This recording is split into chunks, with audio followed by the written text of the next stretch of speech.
In a time of darkness and greed, it is your light that we need. You came to teach us how to live. Muhammad, Ya Rasulullah, you were so caring and kind. Your soul was full of light. You are the best of mankind. Muhammad, khairu khalqillah. Sallu ala Rasulillah, Habib al-Mustafa. Peace be upon the messenger, the chosen one.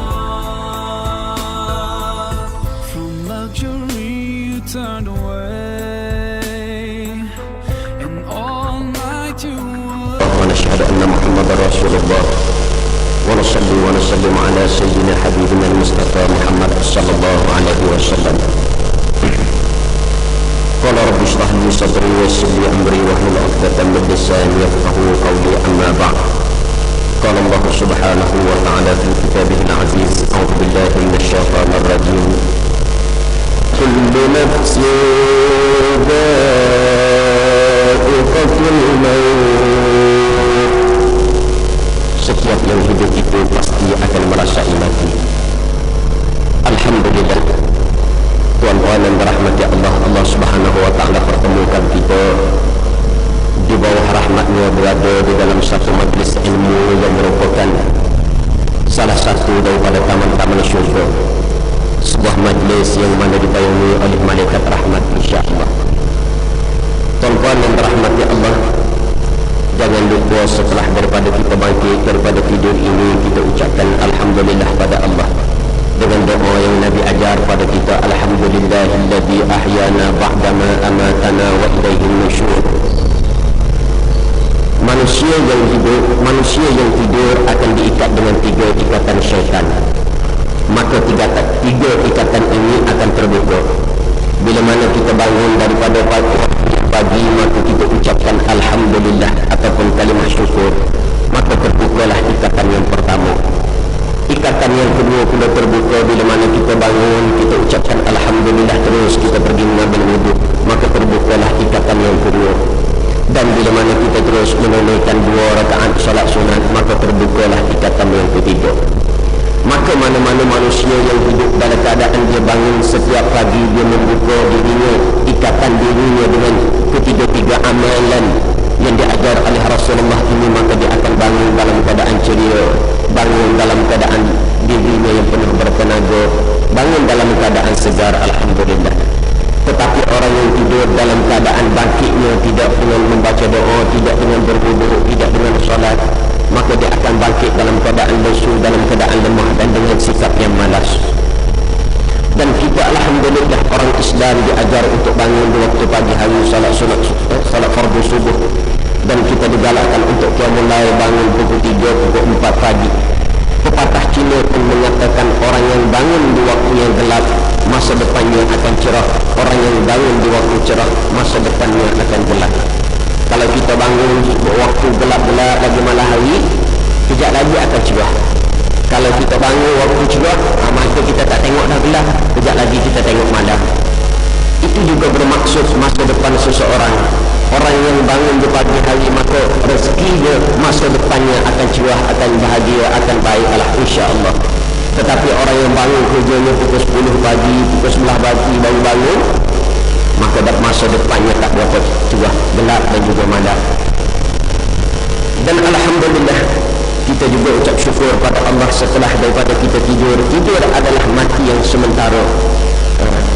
Dan sekarang ini pun di waktu kita sedang hidup, tengah-tengah hidup, ada lagi orang, ramai lagi orang di luar sana yang sedang mati, tak bangun, tak hidup lagi dia.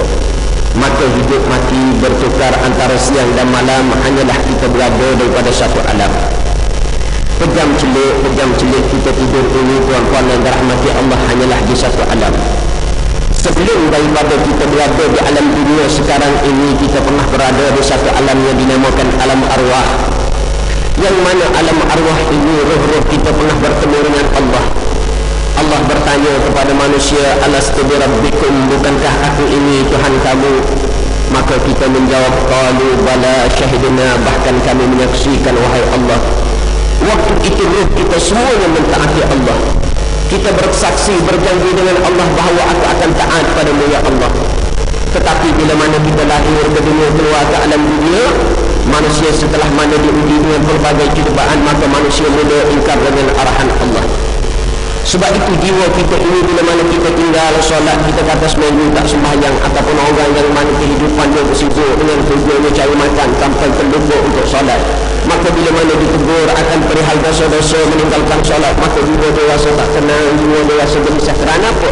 Kerana sikap menderhaka kepada Tuhan, menderhaka kepada orang yang memberi rahmat itu akan menyebabkan jiwa kita rasa gelisah, jiwa kita rasa tak tenteram.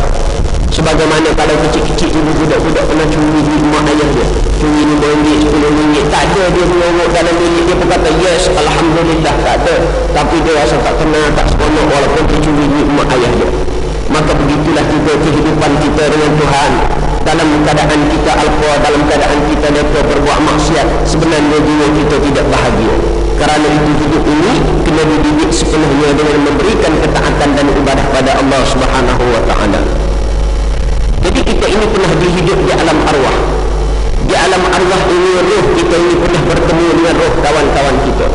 Kata ulama, kalau kita hidup di dunia ini, kita ada baik, kita ada ngam dengan salah seseorang ataupun kawan-kawan kita, orang-orang yang menjadi kawan baik kita, sebenarnya roh ini pernah bertemu di alam arwah dahulu. Dia baik dah di alam arwah dahulu. Sebab tu bila keluar ke dunia ini, dia jadi mudah dapat, mudah berkawan baik, kata ulama. Daripada alam arwah nak pergi ke alam dunia, tak boleh pergi terus.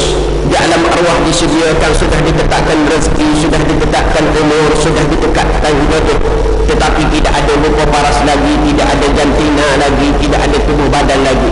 Maka Allah transit seketika di alam rahim. Kenapa namanya alam rahim? Rahim kenapa tak nama alam Ahmad ke alam Kasih ke? Kenapa? Rahim itu bermakna kasih sayang. Bagaimana kasih sayang kita berada 9 bulan dalam kasih sayang ibu, pergi ke pasar, pergi kerja, pergi sekolah, pergi ke dapur, buat apa-apa saja kerja, tak pernah dia kata letih dah aku duduk dalam perut ni, tinggal sekejap seharian ini. Tak ada dia buat begitu.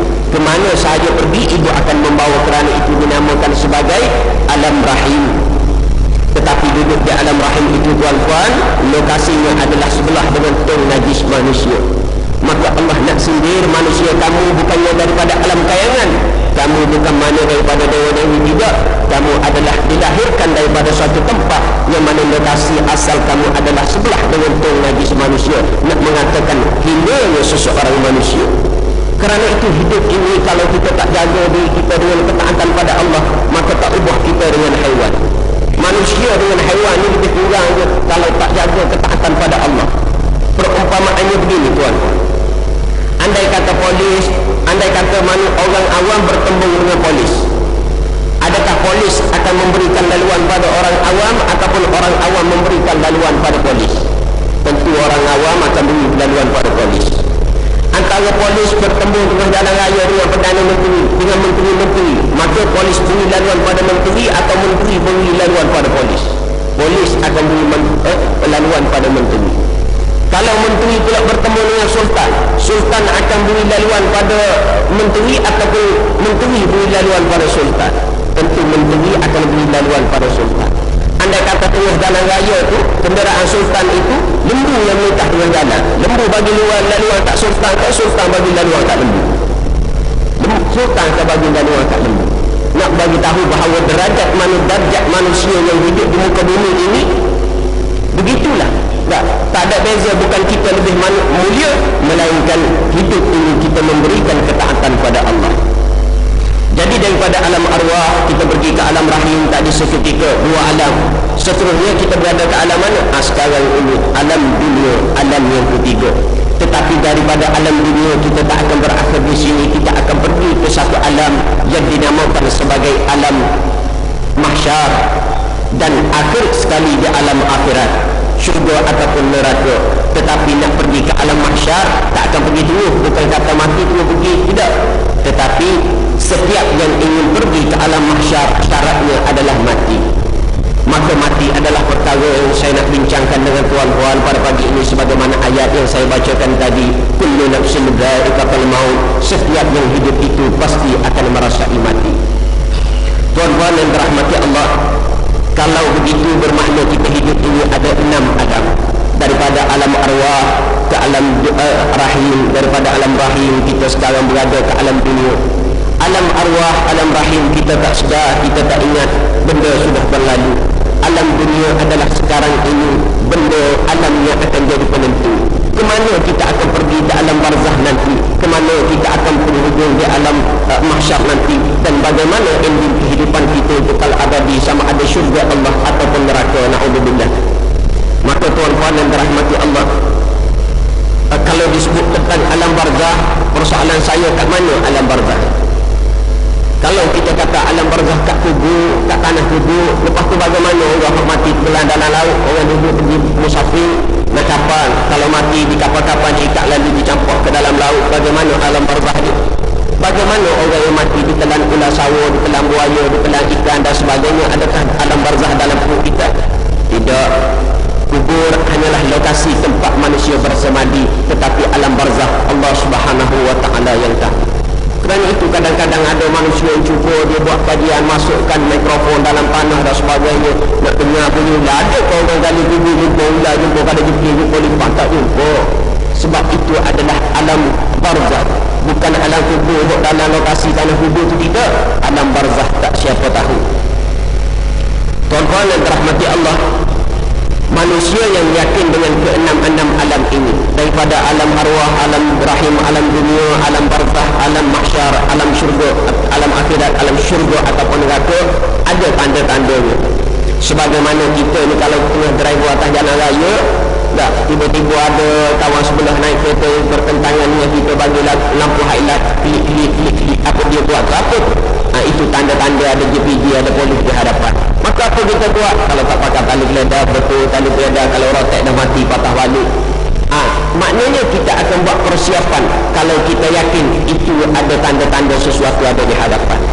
Maka orang yang yakin bahawa hidup ini punya 6 alam, selepas daripada dunia kita akan pergi ke alam barzah, daripada alam barzah kita akan pergi ke alam mahsyar akan menentukan ke mana kita hujung kehidupan. Orang yang yakin ini di dunia dia akan buat persiapan. Tuan-tuan yang dirahmati Allah, orang nak kahwin ada kursus. Kahwin belum tentu lagi jadi ke tak jadi. Orang nak pergi IPTA ada kursus juga. Dengar taklimat dan sebagainya, padahal benda tu pun belajar pun belum tentu lagi habis ke tak habis, ataupun pergi ke entah-entah dia tak jadi belajar. Tetapi orang yang pasti akan mati, kenapa tidak? Jarang sekali dengar taklimat akan kematian, dengar tazkirah akan kematian, dengar kursus, ikuti kursus kematian, jarang kita ikut. Yang kita ikut biasanya kursus jenazah. Kursus jenazah kita belajar cara nak bagaimana nak uruskan orang yang mati. Pagi ini kita nak belajar bagaimana cara nak uruskan orang yang akan mati. Kita lah yang akan mati. Kita nak belajar selama kursus jenazah tu, yakni cara kita nak urus orang yang mati. Kok kita akan mati ni ataupun orang yang akan mati ni bagaimana? Jadi kerana itulah penting kita ingin mengingati mati. Kerana bertanya seorang lelaki Ansar kepada Rasulullah, "Ya Rasulullah, man atyasun nas wa aqrabun nas?" Wahai Rasulullah, siapa orang paling cerdik, siapa orang paling mulia? Kata Rasulullah, "Aksaruhum zikran lil maut wa aksaruhum istidad lil maut, ulaika kal atyas." Kata Rasulullah, mereka adalah orang yang paling banyak mengingati mati dan orang yang paling banyak bersedia ataupun membuat persiapan untuknya. Itulah orang-orang yang paling cerdik. Ini bermakna orang yang cerdik, orang yang cemerlang, orang yang berjaya hidup kat dunia ini adalah orang yang banyak ingat akan mati. Kerana dengan ingat pada mati itulah menjadikan kita rasa rajin nak beribadah, solat pun nak pergi 5 waktu ke masjid, nak solat berjemaah, tak nak luput daripada waktu. Rasa nak bertaubat selalu kepada Allah, dan jiwa kita akan tenang. Tak apa ya Allah, kau bagi sakit pun tak apa, kau bagi susah pun tak apa, kau bagi senang pun tak apa. Allah bagi rezeki menjadikan kita syukur, Allah datangkan musibah tidak menjadikan kita kufur. Itu bila mana kita manusia yang ingat pada mati. Manusia dengan mati ni ada tiga jenis. Ada hok takut pada mati, ada hok lupa pada mati. Hok lupa pada mati ni memang tak ingat dulu pada mati. Dah, mana buat apa-apa saja bekerja dengan kelalaian dia, dengan kelalaian dia, dengan kenekaan dia sampai tak ingat langsung pada mati. Ada yang takut pada mati. Kalau sebut mati, tak payah sebut mati-mati ni nampak lagi kan. Tak takut pada mati, sebut mati sikit, hati kubur tu kubur, jangan kita tanah kubur. Jangan, maknanya dia takut. Benda-benda kubur, benda-benda mayat, dia takut. Bunyi bau kapur baru sikit. Kadang-kadang di hospital nak lalu jalan, hok dekat bilik mayat tu pun dia takut. Takut sangat pada mati. Sedangkan Rasulullah sebut orang yang paling sedikit adalah orang yang banyak mengingati mati. Dan yang ketiganya adalah orang yang banyak mengingati mati, dan juga orang yang cinta akan mati. Kata Pak Hamka, orang yang ingat kematian dengan akal dan juga hikmahnya tidak ubah seperti mana orang yang ingin pergi haji, selama dalam perjalanan dia tidak lupa bahawa dia akan tunaikan haji, maka dihafalkan segala manasik-manasik haji, disediakan bekalan dan juga belanja agar hajinya tadi tidak menjadi kecewa. Maknanya orang yang ingat pada mati ni seumpama orang yang lagi haji. Bila mana kita nak pergi haji, kita dah hafal doa waktu tawaf, doa waktu sa'i dan sebagainya. Itu persiapan kita dengan duit yang secukupnya, dengan pakaian yang secukupnya. Sebab apa? Sebab kita tak nak haji kita tadi haji yang sia-sia. Maka orang yang ingat pada mati begitu juga, dia akan buat persiapan dalam hidup. Dia akan buat untuk bina diri dia, untuk bina hati dia, untuk banyak beribadah pada Allah, agar kehidupan yang kekal abadi nanti tidak sia-sia. Imam Ghazali menyebutkan kepada kita, carilah hatimu dalam tiga tempat. Yang pertama, ketika kamu bangun untuk membaca Al-Quran. Andai kamu baca Al-Quran, hatimu tak menangis dua, hatimu keras dua, hatimu kasar dua, tak jumpa waktu itu, maka kamu pergilah tunaikan solat. Andaikan dalam solat itu kamu juga tak bertemu Allah, hatimu keras, hatimu rasa payah nak lembut, maka kata Imam Ghazali, pada waktu itu andai kata kamu tak bertemu hatimu dalam solat, kamu duduk seketika, tafakurlah mengingati akan mati. Kerana itu baik kalau kita boleh pergi ziarah kubur dan sebagainya. Selalu kita cuba usahakan diri kita ini selalu untuk ziarah orang dalam naga, orang yang sedang mati, orang yang telah mati, orang yang sudah mati, maupun kita pergi ke tanah-tanah kubur. Dan kata Imam Ghazali sambungnya, kalau kamu tak temui dua, baca Quran pun tak jadi apa, sembahyang pun tak jadi apa, ingat pada mati pun tak jadi apa, tak jadi apa-apa, maka kata Imam Al-Ghazali, waktu itu kamu mintalah dengan Allah agar diberikan hati yang lain, kerana waktu itu kamu sebenarnya sudah tidak punya hati. Maknanya kita baca Al-Quran pun tak rasa kesedaran dalam diri, kita sembahyang pun tak lahir rasa keinsafan dalam diri, kita ingat mati pun tak lahir rasa takut pada ilahi. Waktu itu hati kita sebenarnya telah mati. Maka kata Imam Ghazali, waktu itu mintalah hati yang lain. Jadi tuan-tuan, ulama menyebutkan kepada kita, antara cara kita mengingati mati ini ada beberapa perkara. Nak ingat pada kematian, yang pertamanya ziarah orang sakit ataupun orang yang hampir mati, orang yang sedang nyagak. Bila mana kita ziarah orang yang hampir mati, bukan untungnya pada orang yang nak mati itu, bukan sihat dengan sebab kita ziarah, tidak, boleh jadi ada sedikit berkat daripada doa. Cuma yang untungnya adalah kepada kita, yakni agar kita ingat kepada kematian. Sebab itu bila mana kita ziarah kepada orang yang sedang sakit, sedang nazak, jangan kita bercara, ni kawan aku dulu sakit gini juga, duduk 3 minggu mati, tak temu ubat. Jangan kita bercara benda-benda begitu. Tetapi cuba renung di kita, ya Allah, dia sakit jatuh, aku ada juga sakit jatuh, hari ni dia pergi, umur dia 50, umur aku 49, maka boleh jadi tahun depan aku pun tak ada juga. Ingat gitu, tengok sakit pada diri dia, hitung sakit tu ada ke tidak dalam diri kita. Maka kalau sakit dalam diri dia ada, sakit dalam diri kita pun ada, hari ini turn dia, esok boleh jadi turn kita. Itu cara kita ingat dalam diri. Kalau kita tengok ada kawan-kawan kita umur 30 tahun, ada kawan kita sebaya dengan kita 30 tahun, dulu kita berkawan 78 orang, 2-3 orang dah mati. Maka kita ingat diri kita, kawan tu ramai dah orang mati, bila pula aku akan mati. Biasa Allah berkawan ni, dia ingat kawan-kawan sebaya dia waktu kawan-kawan sebaya dia kahwin, dah belajar bersama, duduk sekolah, duduk asrama sekali. Bila kawan dia kahwin, maka keluar dalam Facebook, ramai kawan-kawan saya sebaya dengan saya telah pun berkahwin, saya bila lagi. Cuba tanya dalam diri, ramai kawan-kawan saya telah mati, saya bila lagi. Ada tak orang tanya begitu? sekarang orang nak tanya begitu dalam diri. Dan itu maknanya cara kita ingat mati adalah kita ziarah orang yang hampir mati. Antara lain untuk kita ingat pada mati adalah uruskan jenazah. Maknanya kita tak boleh sembahyang, kita tak boleh nak kafankan, kita tak mampu nak mandikan pun setidak-tidaknya kita sembahyangkan. Paling-paling tidak kalau adalah jenazah yang lalu dalam masjid ini, tolonglah pergi gali sekejap. Kalau orang Mesir, subhanallah, negara Arab, kalau dibawanya jenazah dalam keranda untuk disembahyangkan dalam masjid, maka mereka akan berdiri semua. Yang ada dekat-dekat atau akan berlari berebut, pegang sekejap je, dapat pegang sekejap, tukar tangan. Kerana apa? Kerana mereka mengambil manfaat daripada pegang keranda itu untuk menjadikan diri mereka ini ingat kepada mati. Rasulullah sewaktu berada di Madinah, setiap kali Rasulullah dengar berita kematian, maka Rasulullah akan pesan, tunggu aku dulu. Maka Rasulullah akan berlari-lari sehingga sampai ke tanah berkuburan, barulah jenazah itu dikebumikan. Dan antara lainnya kita buat wasiat. Surat wasiat itu biasanya wajib, sekarang ini dah jadi sunat muakkad hukumnya dihadap. Jadi kalau boleh kita buatlah surat wasiat. Antara lain adalah siapkan kain kafan. Kita nak lahir ke dunia ni siap dengan botol susu, bayi di dalam perut lagi, siap botol susu, siap kain lapin, siap macam-macam dah, siap alat-alat permainan. Hak tu budak yang tak pasti lagi akan hidup. Ni sekarang kita yang pasti akan mati. Apa persiapan kita? Yang seterusnya kata ulama, antara cara lain adalah masuk ke dalam lubang kubur ataupun yang lahat. Kat masjid Sungai Cincin ada dia buat tanah untuk dia buat yang lahat lebih kurang. Saya pernah masuk kalau di pondok Bustana Arifin, Banting, yang mana dia buat untuk denda budak-budak pondok yang langgar hukuman, maka dibuka pondok tu, dibuka ada wakaf dia, dibuka pintu yang gelegar itu, lalu dah ada dalam 7 kaki bawah tanah gelap, gelita ada tangga sedikit. Kita masuk duduk sekejap je, berapa ya Allah, 3 minit ya Allah, bagaimana dah 3 minit tu terasa 3 tahun hidup.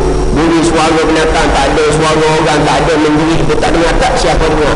Maka begitulah kehidupan kita di alam barzah nanti, tak siapa yang dengar lagi. Maka kita cuba beberapa perkara tadi untuk ingat pada mati.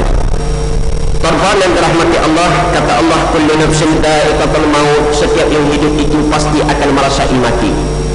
Allah menggunakan di sini kalimah dha'iqah. Maknanya mati adalah suatu rasa. Sakit mati ni bukan semestinya sebagaimana kita tengok sakit orang kena tekak kena parang, sakit orang kena tembak, sakit kena gili lauri dan sebagainya. Bukan begitu. Sakit mati ini adalah sebuah rasa yang memang Allah sahaja akan tahu bagaimana sakitnya. Dan kita akan kongsikan beberapa perkara tentang keadaan kematian ini. Tuan-tuan dan dirahmati Allah, kita ingat bila Allah sebut kullu nafsin dha'iqatul maut, setiap yang hidup, manusia, binatang, haiwan, semua akan mati. Kerana itu cuba ingat dalam diri kita. Mahal mana pakaian yang kita pakai, cantik, bunga dan sebagainya, kain yang berjenama dan sebagainya, suatu hari kita akan dipakaikan oleh kain, kita akan dipakaikan dengan kain putih. Kain putih tu orang buat kain putih, kain kapan tu orang yang buat kain putih tu pun tak nak pakai, orang yang jual kain putih tu pun tak nak pakai, orang yang pergi beli kain putih kat kedai tu pun tak nak pakai. Tapi orang yang pakainya tak sedar dia sedang memakainya. Banyak mana kereta yang kita ada, kereta boleh buka pintu ke tepi ke, boleh buka pintu ke atas ke, tak ada pintu ke dan sebagainya. Mewah mana kereta yang kita ada. Satu hari orang nak pergi ke kubur, tak ada orang letak jenazah kita dalam kereta masjid, tak ada orang letak dalam Alphard, tak ada orang letak dalam Ferrari, tak ada orang letak. Naik kereta Ferrari pun orang akan letak dalam keranda, orang letak sebelah masjid. Orang masuk masjid pun tak tengok keranda tu. Maka kita kena ingat diri kita, sihat mana diri kita, ahli sukan ke, ahli kusti gagah mana kita, seni bela diri dan sebagainya. Suatu hari kita akan kaku, akan terpaku, tidak bergerak apa-apa. Jadi ingat-ingat pada mati. Dan mati ini ada tanda-tandanya. Kata ulama, antara tanda-tanda 40 hari sebelum mati, antaranya kawasan pusat kita ini akan berdenyut-denyut. Waktu itu jatuhlah selai daun daripada aras Allah Subhanahu wa ta'ala, lalu malaikat mahu ambil daun tersebut yang mana sudah tertulis nama kita 40 hari sebelum seseorang meninggal. Dan di situ bermulalah malaikat ini akan ikut ke mana sahaja kita pergi. Dia ikut ke mana kita pergi. Kadang-kadang orang tu dekat-dekat nak mati, kita tengok suatu kelubak yang pelik. Kenapa? Kerana malaikat menunjukkan lebih kuranglah mana iras muka dia, menunjukkan wajah dia seketika, kelibak dia tu, maka dia akan rasa bingung dan sebagainya lah. 40 hari. Antara lain kata ulama, 40 hari nak meninggal ni seseorang itu kalau tuan-puan letak tangan, jari kat Nabi kita bahagian lengan ni dia tak ada dah 40 hari nak meninggal, tanda-tanda. Tapi tanda ni tak semestinya ada. Macam kita kata tanda masuk waktu pagi, ayam berkokok, tanda masuk ke waktu pagi. Tapi ayam tak berkokok tu pagi juga. Maknanya itu tanda-tanda. Ada orang mati tiba-tiba, tapi ada banyak yang ada tanda-tanda. Itu tanda 40 hari nak mati. Dan 7 hari sebelum daripada meninggal, tanda-tanda orang 7 hari dalam seminggu maknanya dia mati. Kalau dia ni biasanya kalau orang jenis sakit perut, yang mana sebelum tak lalu makan, tiba-tiba dalam sakit berbulan-bulan makan tak lalu, minum tak lalu, tiba-tiba esoknya tiba-tiba selera makan dalam 2-3 hari. Itu bermakna dalam seminggu lagi biasanya tak lama lah tu begitu. Tapi jangan pula kita sebut dia selera ni mana 7 hari ni tak ada ni, jangan kita sebut begitu. Itu adalah tanda-tanda. Yang kesetuanya adalah dalam masa 3 hari ataupun 24 jam dia nak meninggal. Orang yang nak meninggal ni kalau orang yang sedang nazak, maknanya kalau dia ni ada dalam tempoh 24 jam ataupun sehari 2 hari lagi, mata yang bersinar ini biasanya sudah akan menjadi hitam. Mata hitam ni tak bersinar dah. Hitam juga cuma tak bersinar dah. Antara lainnya hidungnya jatuh. Hidung jatuh ni kalau kita nak tengok, bukan tengok ke atas, tengok ke tepi. Tengok ke atas tak nampak lah, tengok ke tepi tu dia nampak lain, dia tak macam dia jatuh. Walaupun dia itu kepek dah orang kata tak macam dah, tapi dia akan nampak lain, akan nampak jatuh begitu. Dan begitu juga telinga dia akan layu, cupi telinga ni macam masuk ke dalam dan sikit dah tak tegang macam biasa dah. Dan antara lain juga tanda-tanda orang yang nak mati dalam 24 jam ataupun sehari 2 hari lagi, telapak kaki dia ni juga akan jatuh ke bawah dia yang biasalah. Itu adalah tanda-tanda orang yang akan orang yang hampir mati. Dan apa yang kita nak bincangkan lebih detailnya adalah berkenaan itu tanda-tanda, tetapi keadaan kematian itu sendiri. Ada beberapa keadaan kematian. Yang pertama kita perlu faham, perlu ingat dalam diri kita bahawa mati ini datang secara tiba-tiba. Qul innal mautal ladzi tafirruna minhu fa innahu mulaqikum, kata Allah, katakanlah bahawa mati yang kamu lari daripadanya pasti akan temui. Fir'aun buat piramid, ingat dia ni tak mati, tapi mati juga. Banyak raja-raja dahulu ingat dia tak mati, mengaku Tuhan, akhirnya mati juga. Untuk kenali cerita, ada seorang lelaki, dia takut sangat pada kematian. Lalu dia pergi jumpa seorang tukang nujum. Ditanya kepada si tukang nujum, bagaimana keadaan kematian itu? Maka tuan nujum kata, kamu akan mati kerana digigit seekor kalajengking. Lalu ditanya kepada tukang nujum, bagaimana nak elok daripada gigitan kalajengking? Lalu kata si nujum tadi, kamu buatlah rumah di atas air. Maka si lelaki yang kaya tadi, dia buat rumah di pinggir laut, yang mana dia rumah tu di atas air. Tetapi takdir Allah, seekor jengking naik atas selembar daun dibawa oleh arus air, kena pada tiang rumah dia. Lalu beraya-raya jengking tadi naik masuk ke dalam bilik dan gigit kaki dia.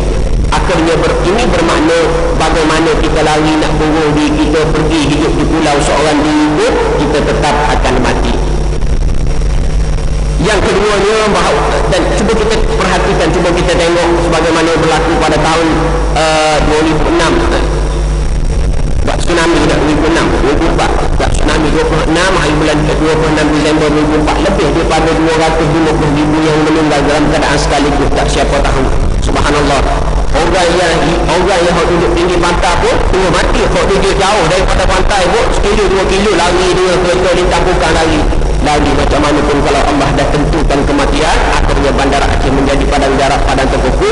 Lebih daripada 250,000 orang meninggal dunia sekaligus. Maka kerana itu tuan-tuan, cuba kita renung-renung dalam diri kita. Kat negara kita ini banyak sangat maksiat kemungkaran yang berlaku. Kalau Allah timpakan musibah yang sedemikian rupa, apa kita nak elok? Bala daripada Allah ini, kalau ada di kalangan satu penduduk ataupun masyarakat sekelompok 4-5 orang pun yang buat maksiat, tetapi kalau Allah nak timpakan bala, bukan hak buat maksiat tu kena, Tok Imam pun kena, Tok Bila pun kena, Tok Siak pun kena, makmum pun kena, hak baik-baik pun semua kena. Kita kalau digigit seekor tebuan kat rumah kita, apa kita buat? Kita cari duk mana sangat tebuan tu. Kita bunuh hak sekor tebuan tadi, ataupun kita bakar semua sekali. Kita akan bakar satu sangat tebuan tadi, ratus-ratus tebuan tadi, semua mati.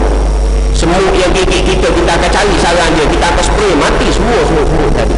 Begitulah juga Allah, seorang yang buat maksiat, Allah timpakan bala musibah, bencana kepada seluruh penduduk di dalamnya. Itu keadaan mati. Yang pertama, mati itu datang tiba-tiba. Ingat, maknanya kita duduk tengah jalan raya ke, duduk dalam rumah sedap-sedap ke, duduk kat masjid, ada ulama yang meninggal waktu dia tengah mengajar. Tengah mengajar, tiba-tiba nampak kesan seolah-olah ada satu cop dalam atas dahi dia. Di subhanallah, saya tak ingat negara mana, seorang ulama yang mana ada cop seolah-olah tertulis kalimah Allah. Akhirnya dia meninggal tak lagi situ waktu dia tengah ceramah. Dan banyak lagi lah kisah-kisah orang meninggal ini. Kita naik kereta, walaupun kita tak langgar orang ataupun orang langgar kereta kita, ada orang jalan elok-elok, tiba-tiba kereta lain hok babah langgar, mati juga. Orang naik pokok terlanggar, orang jadi nelayan terlanggar, hok naik kapal terbang pun kita tak tahu lagi tu sudah hidup ke mati pun kita tak tahu. Maknanya mati ini datang tiba-tiba, bila berlaku, di mana berlaku dan bagaimana berlaku, tak siapa tahu. Yang kedua, sakit mati yang teramat berat. Aninya sakit-sakit, kalau kita hidup ni ada sakit gauk, dah ada sakit jantung, dah ada sakit gastrik, itu sikit sangat. Sebab sakit mati ini lebih beribu-ribu kali ganda daripada itu. Kata Allah, kalla idza balagatit taraqi wa qila man raq. Ingatlah bila roh sampai ke kerongkong, waktu roh dah sampai ke kerongkong, Tuhan tanya, siapa yang boleh sembuh kamu?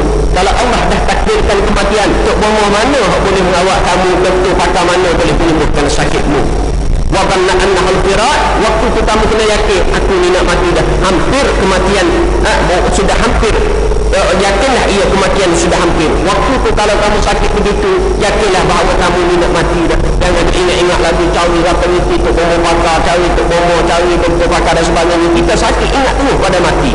Tapi ikhtiar tu ada, cari pakar, doktor, buat tak ada masalah. Tetapi Allah nak suruh kita ingat sangat pada mati. Wa dhanna annahu firaq, waktu dia sampai ke kongkong nak nyawa tak ada. Waktu tu ingat pada mati, jangan lagi kita ingat pada benda-benda yang lain. Waltafatis saqu bisaq, Allah sebut dan bersilanglah betih dengan betih. Kita kalau sakit perut ke, sakit dalam perut gastrik, apa biasa kita duduk bahagian kita silangkan betih. Allah bagi tahu bahawa kalau kemuncak kematian seseorang ini, maksud bersilang betih dengan betih ini, tulang belakang dia ni akan rapat ke lantai. Sebab itu kalau orang yang sedang agak dan berada dalam puncak sakratul maut, kemuncak dia, kalau kita mula masukkan tangan dia bawah tulang belakang dia ni, tak boleh nak masuk. Biasa tulang dia akan rapat ke lantai. Itu tanda maknanya dia sedang sakit yang teramat-amat sangat. Ajarkan pada dia talqin. Wajib orang sekeliling dia, bukan suruh ngucap-ngucap. Bukan begitu ada orang dekat hati. Jangan suruh mengucap dah. Jangan suruh. Dia tak nampak apa-apa. Kita kena ajar pada dia, la ilaha illallah. Ajar pada dia. Jangan suruh. Dia minta air, dahaga. Jangan bagi rendah. Jangan suatkan dia dengan stroke, ataupun suat dengan sudi. Itu wajipan orang yang ada di sekeliling dengan orang-orang yang hampir mati. Dalam hadis lain Nabi sebut bahawa sakitnya mati ini sebagaimana gundi. Ada satu gunung yang penuh dengan gandum, lalu dicangkuk dengan cangkuk besi sehingga terburai dia. Nabi Idris pernah minta dengan malaikat Israel ketika mana Israel datang ziarah Nabi Idris. Kata Nabi Idris, wahai Israel, aku ada satu permintaan dengan kamu. Kata Israel, apa dia? Wahai saudaraku Idris, aku nak kamu ambil nyawaku untuk aku tahu bagaimana sakitnya mati.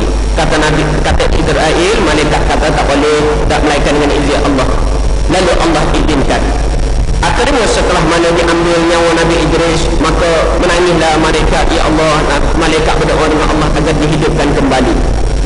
Setelah mana Nabi Idris dihidupkan kembali, maka malaikat bertanya, wahai saudaraku Idris, bagaimana rasanya sakitnya mati ini?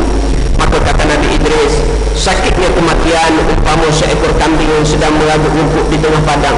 Lalu datang seorang lelaki membawa sebilah pisau, ditangkapnya kambing hidup-hidup, lalu dilapahnya si kambing tak hidup-hidup. Bahkan sakit kematian itu 1000 kali ganda lebih daripada itu. Allahu Akbar, bahawa kematian adalah satu perkara yang amat-amat ruit. Dan kata dalam hadis juga menyebutkan bahawa sakit mati ini umpama 300 kali ganda daripada tetakan pedang. Kita kena terdiri dengan sebilah pisau pun, dah Allah menangis, menjerit, dah panggil mak, dah mula cari doktor dan sebagainya. Bagaimana pula kalau kena dengan 300 seumpama 300 kali ganda daripada tetakan pedang. Apapun tuan-tuan, itu orang yang derhaka kepada Allah. Tetapi bagi orang yang membuat ketaatan kepada Allah, Allah menyebutkan bahawa fa'amma in kana minal muqarrabin fara'u wa rayhanun wa jannatu na'im. Adapun orang yang dekat kepada Allah, kematian adalah suatu kelegaan dan juga nikmat sekali banyak. Maknanya kalau kita ni banyak buat baik hidup di dunia, insya-Allah kematian adalah perkara yang manis. Tetapi manis-manis kematian pun, lega-lega, ringan-ringan kematian pun, gegarannya tetap akan terasa. Kalau waktu orang berada dalam sakratul maut, malaikat akan berada di ubun-ubun, lalu direntak roh kali pertama. Waktu itu roh daripada hujung jari sehingga ke kawasan buku lali akan ditarik habis keluar kali pertama. Sebab tu orang dah nampak kalau kaki dia jatuh, roh dia tak ada dah. Lalu malaikat rentak lagi kali kedua sehingga roh daripada buku lali sehingga ke lutut dia hilanglah keluar. Lalu dibuat beberapa kali, dihentak lagi sehingga roh sampai ke kerongkong. Waktu itu pintu taubat dah tertutup. Dan Nabi SAW sewaktu berada dalam sakaratul maut, Nabi SAW ulur tangan dia masukkan dalam bercanda dalam bekas air, lalu Nabi sabu ke atas muka. Siti Aisyah, Fatimah yang ada pada ketika itu tunduk tengok ayah tu sakitnya. Lalu Nabi berdoa, Allahumma inni ala ghamaratul maut, Allahumma inni ala sakaratul maut. Ya Allah, ingatkanlah bagiku kematian, sakitnya sakaratul maut ini. Maknanya insan yang hebat seperti mana Rasulullah pun, kekasih Allah pun merasai sakitnya mati yang teramat-amat dahsyat. Sehingga Jibril yang tengok sakitnya Rasulullah bertanya pada Allah, Ya Allah, itu kekasihmu, itu Rasulmu, Ya Allah, kenapa kau buat sedemikian rupa kepada Rasulullah? Lalu jawab Allah, wahai Jibril, itu adalah seringan-ringan kematian manusia yang ada di muka bumi ini. Maknanya seringan-ringan azab yang sakitnya kematian yang Rasulullah rasai, itu pun sudah amat menderita. Itu pun terlalu amat berat. Bagaimana pula kita ni orang yang penuh dengan dosa, orang yang banyak berbuat maksiat. Itu adalah yang kedua tadi, itu adalah keadaan sakit kematian. Yang ketiga, bila mana kita berada dalam sakaratul maut, kita boleh melihat malaikat maut. Kalau kita ni beriman pada Allah, insya-Allah lihat malaikat dalam rupa yang tampan, dalam bau yang harum, dalam keadaan yang cantik, mana kita tengok senang hati. Tetapi kalau hidup ini banyak berbuat dosa, maka akan tengok malaikat dengan mata yang dua biji, kata ulama, satu di hadapan, satu di belakang, dengan rupanya yang hitam legam, dengan mukanya yang garang, yang mana bila mana dibuka mulut, dinangakan mulutnya, maka keluarlah api yang menyala-nyala. Nabi Ibrahim pernah minta dengan malaikat, wahai malaikat, aku nak tengok bagaimana rupa malaikat maut ni. Kata malaikat maut, tak boleh wahai Ibrahim, kamu tak sanggup. Kata Nabi Ibrahim, tak apa, aku nak tengok juga. Lalu malaikat minta Nabi Ibrahim palingkan muka dia. Setelah daripada Nabi Ibrahim paling kembali, tengok je muka malaikat maut tu, Nabi Ibrahim perasan. Bila mana sedar ditanya bagaimana keadaanmu wahai Nabi Allah Ibrahim, kata Nabi Ibrahim, seandainya beginilah rupa malaikat maut, ianya sudah cukup sebagai balasan bagi orang yang berdosa di atas dunia ini. Maknanya tengok muka malaikat maut tu tak ada arah nak rasa. Terlalu kulit, terlalu dingin, terlalu takut, terlalu dingin. Lidah tak boleh nak berkata apa-apa dah. Subhanallah, kerana itu kita jaga-jaga dalam waktu hidup ini. Yang seterusnya, waktu dalam sakratul maut ini juga akan dengar kutukan malaikat. Malaikat akan mari duk kutuk, duk herdik kita kalau banyak buat dosa lah. Kalau banyak buat dosa, maka malaikat yang mari ni malaikat rakib dia aktif, malaikat kiraman katibin. Hak dia catat segala amal kita sejak daripada kita bayi lagi. Dia ada catat waktu dengan anak isteri berapa kali, pukul anak isteri berapa kali, tak apa bersebab berapa kali, marah dengan orang berapa kali, berdekit dengan orang. Waktu dalam sakaratul maut, maka malaikat akan mari, nak rasalah dulu kamu dekit dengan orang, dulu kamu pukul orang, sekarang rasa sakit. Begitu begini malaikat bagi tahu pada kita. Kita ni tuan-tuan kalau tengah terlantar kat hospital, tengah-tengah kita terlantar kat hospital, tiba-tiba ada jiran kita mari marah kita, mari caci kita, mari maki kita, apa kita rasa? Ya Allah, rasa nak balik dengan pegang-pegang ada kat hospital, rasa sakit yang teramat-amat sakit.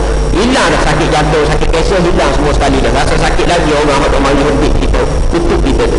Maka bagaimana pula malaikat yang mencatat segala amal kita. Dan yang seterusnya adalah orang berada dalam sakaratul maut ini, dia boleh lihat tempat tinggal dia. Sebelum daripada malaikat yang mencabut nyawa keluar, maka malaikat akan kibarkan sayapnya. Kalau orang tu beriman akan nampaklah syurga dengan air-air yang mengalir, dengan suasana yang cukup indah. Tetapi kalau orang tu maknanya banyak derhaka pada Allah, maka dia akan lihat neraka dengan api yang menyala-nyala, dengan seksaan yang penuh dengan nanah, yang penuh dengan timah, yang penuh dengan air yang mendidih dan sebagainya. Maka cukup pelik dalam kehidupan dia. dan yang sesungguhnya adalah menghadapi godaan syaitan. Ini perkara yang amat ditakuti. Ada disebut dalam hadis bahawa orang dalam sakaratul maut ini akan dihadapi oleh 6 ataupun 7 golongan syaitan. Yang mana godaan yang pertama, syaitan akan datang menyamarkan diri dia dengan membawa harta. Yang mana kalau kita hidup ini suka sangat kumpul harta, suka sangat kumpul duit, daripada nampak RM10 nak 100, daripada 100 nak 1000, daripada 1000 nak 1 juta, daripada juta tak cukup-cukup. Maka di saat sakaratul maut, malaikat akan datang bawa harta yang sedemikian banyak. Waktu tu kerana kita memang hidup suka sangat, jaga kereta cantik, rumah cantik, kereta harta banyak, suka sangat simpan barang kemah. Waktu tu dalam sakaratul maut hanya kita tebih-tebih nak ambil barang tadi. Orang lain tak dapat. Ini godaan daripada syaitan.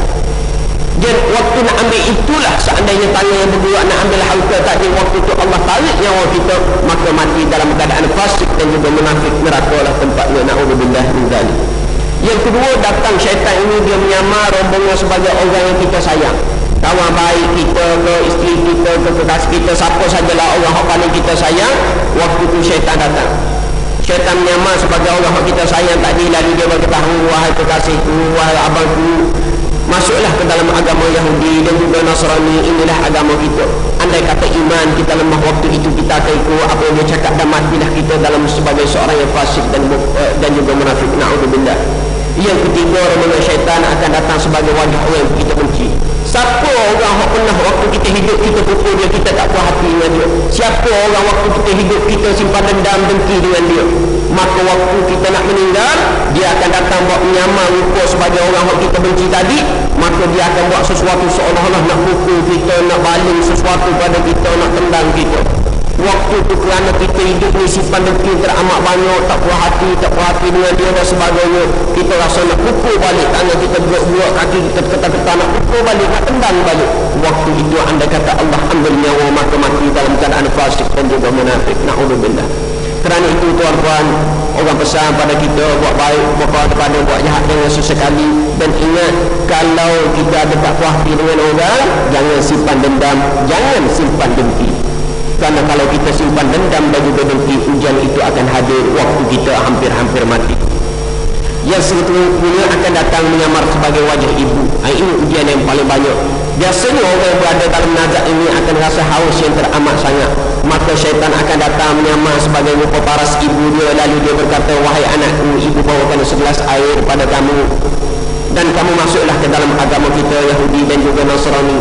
Waktu itu kalau lemah iman kita, kita akan cuba nak ambil air tadi, maka matilah dalam keadaan fasik dan juga munafik. Na'udzubillah. Yang kelimanya datang menyamar wajah dulu, rombongan yang kelima. Dia datang menyamar sebagai seorang alim, sebagai tok ulama, sebagai tok guru yang pernah kita belajar dengan dia, yang selalu kita ikuti pengajian dia. Lalu dia menyamar sebagai guru, dia pun mengatakan kepada kita, wahai anakku, wahai anak murid kesayanganku, lama dah aku duk cari kamu, kat mana kamu berada, sekarang ni aku datang pada kamu, nak ajak kamu masuklah ke dalam agama kita Yahudi dan juga Nasrani. Waktu itu anda kata iman kita lemah, kita akan ikut apa yang dikatakan oleh guru tadi, matilah sebagai su'ul khatimah, kematian yang buruk. Kerana itu ulama pesan kepada kita, kalau berguru, kalau belajar dengan siapa-siapa, kalau berguru bertalaki dan sebagainya, jangan kita terlalu taksub dengan seseorang guru, jangan kita terlalu fanatik dengan seseorang guru. Kerana apa? Ujian itu akan hadir waktu sakaratul maut, kita kena ingat. Yang keenam adalah ditukar kalimah syahadah. Ini adalah perkara yang paling kita takut. Bahkan rombongan ini banyak rombongan, sehingga disebutkan dalam hadis, rombongan syaitan waktu orang nak mati ni lebih daripada 72 rombongan mari. Satu ujian tak lepas, satu mari lain pula, cari cara lain pula tak lepas, bagi datang cara lain pula. Imam Ibn Arabi, Imam Qurtubi, Imam Zakaria Az-Zahi, Imam Ibn Ahmad, Imam Ahmad Ibn Hanbal, semuanya diuji dengan ditukar kalimah syahadah. Tetapi akhirnya mereka ini berjaya melawan godaan tadi, sehingga syaitan tak berjaya memperdayakan mereka. Kita ambil kisah Imam Ahmad. Imam Ahmad waktu dia hampir-hampir meninggal, di balik kain putih dia, di muka dia, di keliling muka dia. Lalu anak dia membawa ke sebelah air, Abdullah ibn Hanbal bawa sebelah air nak bagi kepada ayah dia. Waktu anak dia dekat dengan Imam Ahmad tadi, maka Imam Ahmad mengatakan la ba'du. Imam Ahmad kata, pergi jauh. Lalu dia sedar dengan sedar. Lalu ditanya oleh anaknya, wahai ayahku, kenapa waktu aku dekat dengan kamu tadi kamu cakap pergi jauh. Kata Imam Ahmad, wahai anakku, sebentar tadi syaitan datang di sisiku sambil menggigit jarinya seolah-olah dalam keadaan takut dan menyerah diri. Lalu dia berkata, wahai Imam Ahmad, sesungguhnya aku tidak berdaya memperdayakan kamu. Apa syaitan buat tu tuan-tuan? Syaitan berkata, Imam Ahmad, aku ni tak berdaya dah nak goda kamu, tak berdaya nak tipu kamu. Syaitan buat sebegitu nak suruh dalam hati Imam Ahmad lahir rasa bangga, lahir rasa oh hebat aku, alhamdulillah. Syaitan tak mampu nak goda aku, kuat iman aku.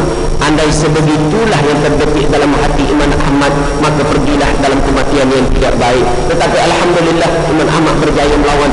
Nampak dia boleh tahu ini syaitan ataupun panggilan malaikat. Dia mengatakan pergi jauh ini syaitan.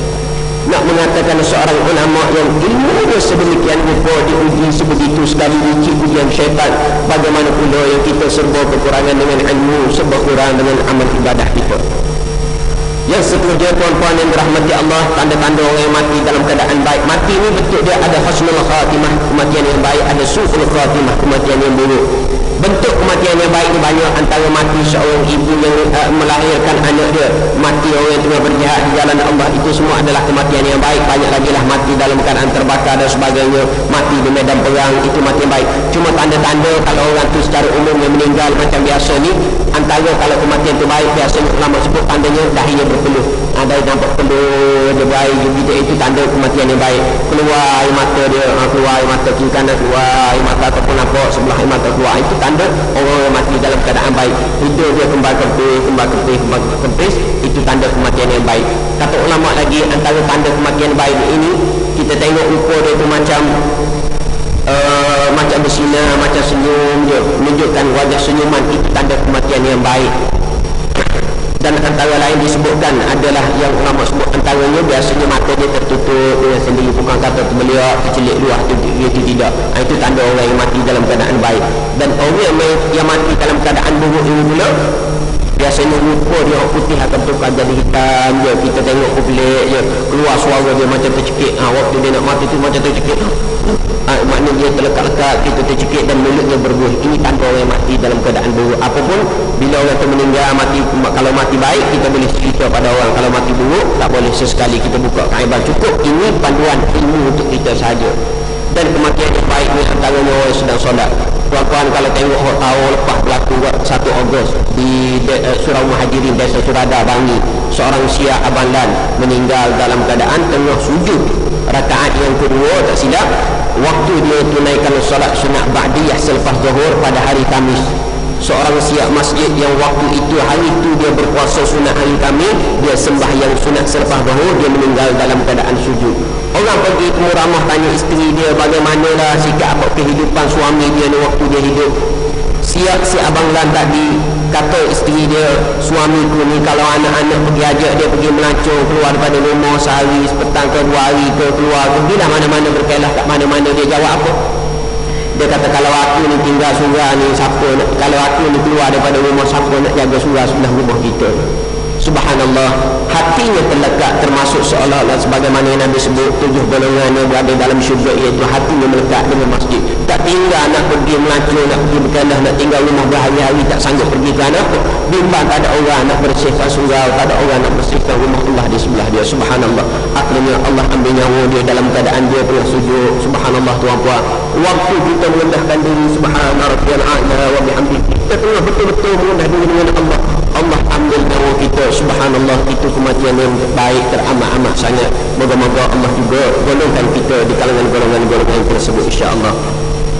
Cuma ada beberapa sebab kenapa orang tu mati dalam keadaan su'ul khatimah.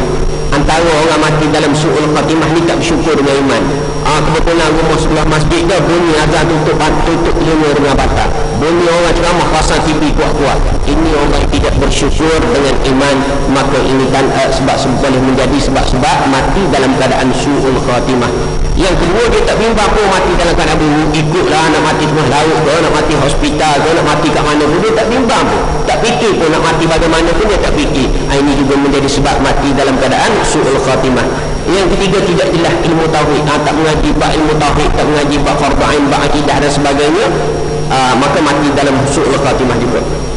Yang keempat adalah dosa dengan mak ayah, dan yang kelima yang keempat dosa dengan mak ayah. Nabi sebut dalam hadis dua dosa yang mana Allah akan balas cash kat dunia. Yang pertama adalah zina, yang kedua adalah derhaka dengan mak ayah.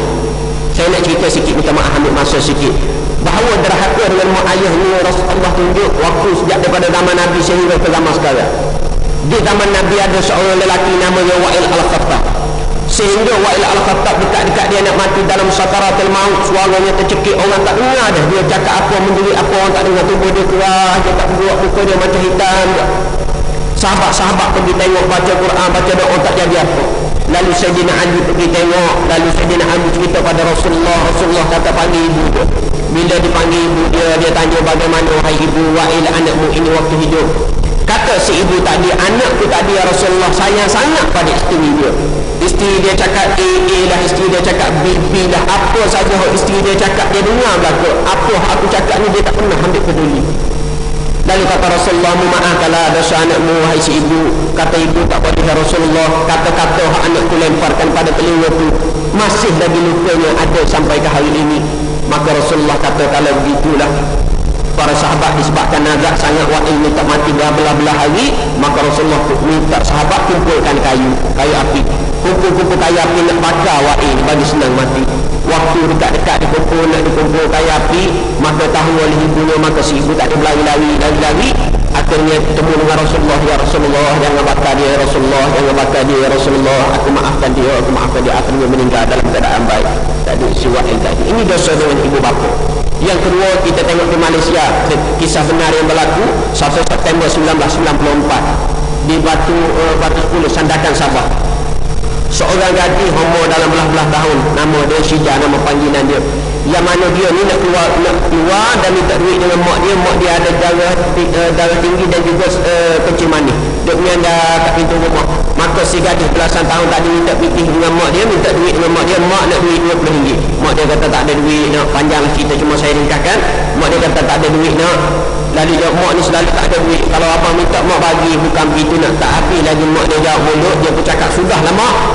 Tak, dia pun pergi protes diri dia, masuk dalam bilik, dia sepak kaki mak dia, bukan dia sepak kuat. Oh, anak perempuan, dia tepih dengan kaki mak dia, dia tepih dengan kaki mak dia tadi. Lalu dia gulung pergi dalam bilik. Lebih kurang 3-4 jam kemudian dia pun dia dalam rumah, buka pintu, tengok mak dia dah meninggal.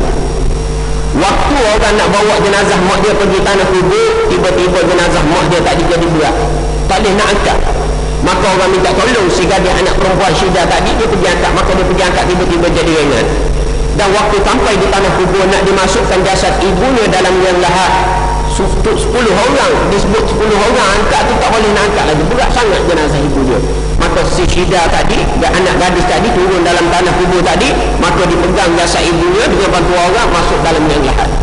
Akhirnya bila mana orang lain naik ke atas, si Syida tadi nak naik juga ke atas daripada tanah kubur tadi, maka ayah dia panggil, naik ke atas. Tiba-tiba dia kata, ayah, kaki Syida, kaki Syida, kaki dia Allah lekatkan di tanah kubur ibunya. Sehinggalah ditarik-tarik tak dapat. Akhirnya si imam mengatakan, kita kena kambuh. Lalu dikambur dengan tanah lebih kurang parah lutut, dan sehingga berlaku 4 hari, lebih kurang jam 12-15 setengah hari, maka dia meninggal di tanah kubur. Kerana makan tidak, minum tidak, siang hujan, panas terik matahari dan sebagainya. Kerana dosa dia sepak tepis kaki ibunya tadi dengan kaki dia, Allah lekatkan kaki dia di tanah kubur ibunya. Na'udzubillah min dzalik. Kerana itu tuan-tuan, kita cubalah dalam diri kita tolong berbuat baik dengan mak ayah. Kata disebutkan dalam ulama sebut yang ambil daripada hadis mafhumul bagus, kalau kita nak lepaskan diri kita daripada menjadi golongan anak derhaka, antaranya pergi ziarah kubur mak ayah kita 7 kali Jumaat berturut-turut. 7 kali Jumaat berturut-turut kita cuba buat. Dengan cara itu moga-moga kita dibebaskan daripada golongan anak-anak derhaka. Dan yang terakhir, sebab-sebab orang itu su'ul khatimah adalah zalim pada makhluk. Zalim pada makhluk ni maknanya tanpa apa-apa sebab. Binatang tak buat apa-apa pada kita, kita buat dosa pada dia. Subhanallah, orang Melayu kadang-kadang cuba kita tengok makan kat restoran 3-40 ringgit, kucing datang minta makanan elok-elok, disepak terajangnya, diambil dicampur tepi-tepi jalannya. Kadang-kadang ada kat rumah pun kita balik dengan kayu dan sebagainya.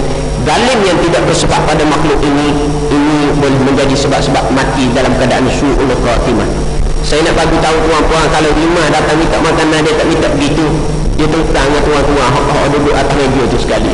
Tapi kucing ni kalau dia pergi apa maksudnya tu? Bagilah sikit, macam orang minta sedekah.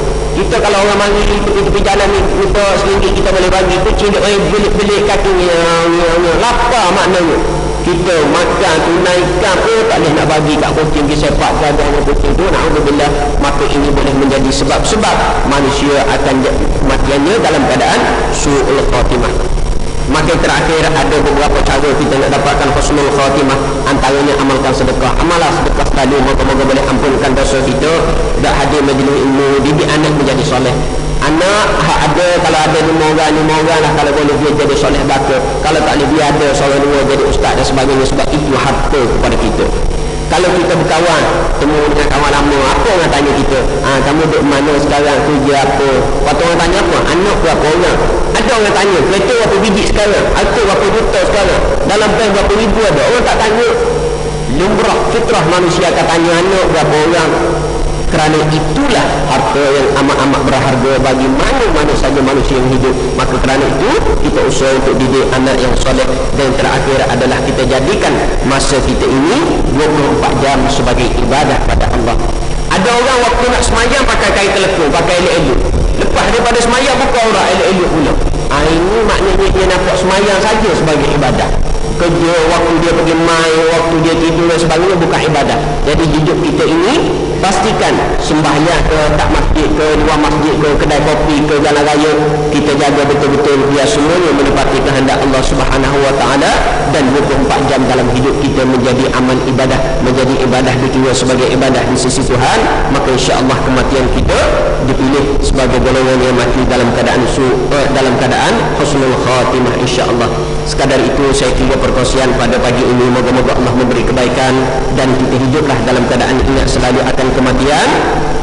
Kerana dengan ingat mati ini, sebagaimana Nabi sebut, menjadikan kita ini golongan yang cerdik, hati kita akan menjadi lembut. Ingat selalu benda-benda yang memutuskan kita daripada kelazatan, maka menjadikan kita tenang. Allah bagi segar, alhamdulillah ya Allah. Tapi ingat kok, ada kawan-kawan aku dalam keadaan sihat-sihat pun tiba-tiba meninggal, tiba-tiba. Kalau Allah bagi sakit, lagilah. Ingat, kalau dah sakit mula-mula Allah bagi sakit kaki, lepas tu dah sakit dalam kepala, lepas tu dah sakit dalam dada, maknanya dah habis dah tu. Mula-mula yang mana kulit yang mula-mula tegang, lama-lama akan jadi kendur. Gigi yang mula-mula elok, lama-lama akan gugur. Rambut yang hitam lama-lama akan putih, kubang berterabur. Maka itu bermulanya diri kita daripada yang sihat menjadi sakit, yang sakit tubuh mula menjadi reput, yang reput lama-lama akan pergilah jasad kita.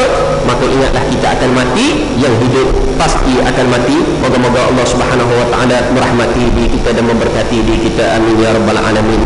Allahumma ja'alna minal ladzina yastami'una al-qawla fayattabi'una ahsana. Rabbi zidna ilman warzuqna fahma. اللهم اختم لنا بحسن الخاتمة ولا تختم علينا يا الله بسوء الخاتمة. Ya Allah, akhirkanlah hidup kami dengan pengakhiran dan kematian yang baik.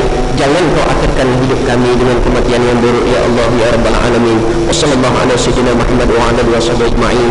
Walhamdulillahi rabbil alamin.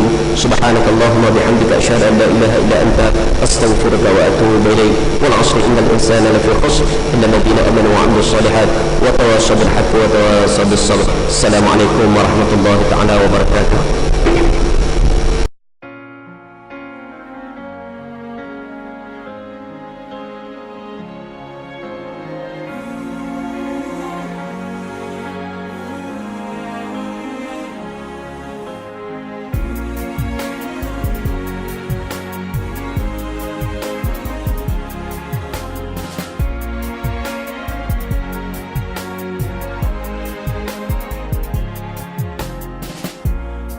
So far